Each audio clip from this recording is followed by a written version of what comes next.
of the match, man of the match, Arun Verma.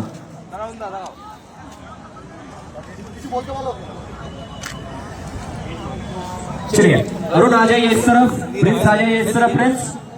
Prince please join करेंगे हमारे साथ। सो KTM lovers team जब situationship में जब दबाव में आया है, हमेशा वो चाहे बल्ले के साथ हो चाहे गेंद के साथ हो, एक ही खिलाड़ी सामने आया, अरुण वर्मा। और आपका मोस्ट फेवरेट है, क्या कहना चाहेंगे इस खिलाड़ी के बारे में जो ये खिलाड़ी करता है ना अपनी टीम के लिए, क्या कहना चाहेंगे आप?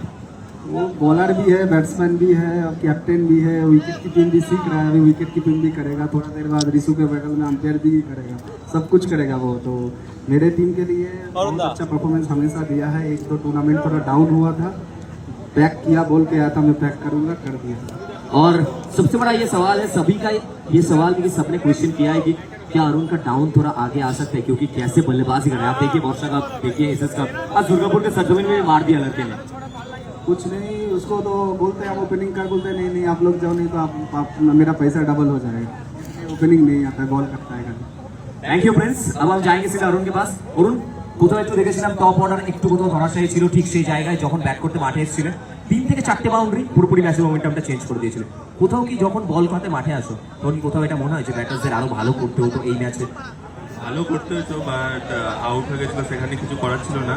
আর আমাকে নেমে তো আমাকে সুজন বললো যে 2 4 মার, সেখানে 4টে মেরে দিচ্ছি, সেখানে আমাদের অ্যাডভান্টেজটা বেড়ে গেল, রানটা আমাদের হয়ে গেছিলো। আর একটু রান হতো, আমাদের ব্যাটসম্যান যদি খেলতো তার একটু রান হতো। আর যখনই আমরা দেখেছি কেটিএম লাভার্স টিমের উপর একটু প্রেশার এসছে, সবসময় অরুণ বর্মা আউটে আসছে। ব্যাট হাতে হোক বল হাতে হোক, প্রত্যেকের মাথায় থাকবে বর্ষা কাপের চ্যাম্পিয়ন হওয়াটা প্রত্যেকের মাথায় থাকবে। কিন্তু ঠিক তার সাথে প্রথম ম্যাচটা 1 ওভার থেকে 9 রান সেই জায়গায় ডিফেন্ড করা, বল হাতে কিংবা ব্যাট হাতে। যখন বল হাতে আসো বা ব্যাট হাতে আসো, ফুললি কাম কম্পোজ, কোনো প্রেশার নেই, শুধু নিজে কাজটা করবো, কি বলবেন? সেটা তো আমি সবসময় চাই যে নিজের টিমকে জেতাতে। বর্ষা কাপের পর একটু ডাউন গেছিল, আবার নিজেকে কামব্যাক করার চেষ্টাটা করছি, কি হয় পরে।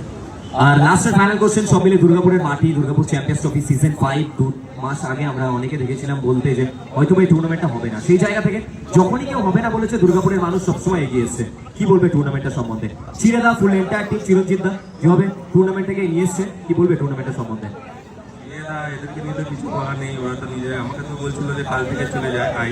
আর পিচ মাঠ আর সব দারুণ হচ্ছে, টুর্নামেন্টটা মানে আগের থেকে এখন অনেক দারুণ হচ্ছে। Thank you all the best Arun, অবশ্যই থ্যাংক ইউ, প্রত্যেককে অসংখ্য ধন্যবাদ। লাইভ অ্যাকশনে জুড়ে থাকুন, আমরা ফিরবো সরাসরি পরবর্তী ম্যাচ নিয়ে।